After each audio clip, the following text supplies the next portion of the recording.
hononga o te rā ki ngā tikanga ka whakahaere hia e te Māori. He wāhi tino nui tō te rā ki te karakia me ngā tikanga.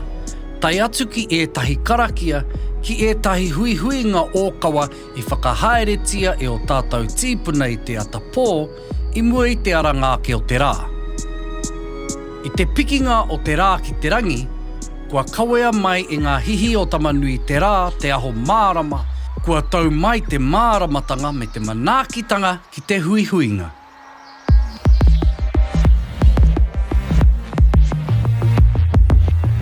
He aha etahi karakia e ai ki ngā wā o te rā e mahi ai etahi tikanga Māori.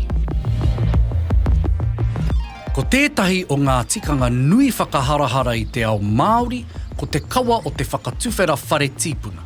Te Māori, ko te whare nui te whakatinanatanga o tētahi tipuna. Ko ia te mana o te iwi. Ko ngā karakia mo te whakatuwhera I ngā whare nei he tino tapu. Ka tākina te kawa e te tohunga I mui te aroaro o te iwi. Ko ngā kupu whakamutunga o te karakia mo te whakatuwhera wharenui, ka ki ake, kia puta ki te whaiao ki te ao mārama.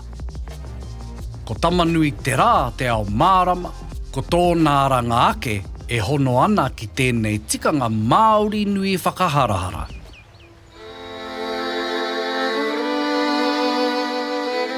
Ko I nei anō te wā e haere ai ngā karakia mo te hunga māwiwi, e iriirihia ai ngā tamariki, e whakatere ai te waka, e wehe atu ai ki tētahi haerenga, tētahi huihuinga rānei ko te huapai e whai ana.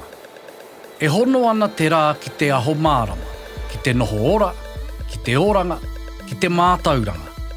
E ai ki te Māori, e kore te rā e mahue I ngā tikanga tapu ka nui hoki ngā painga ka puta.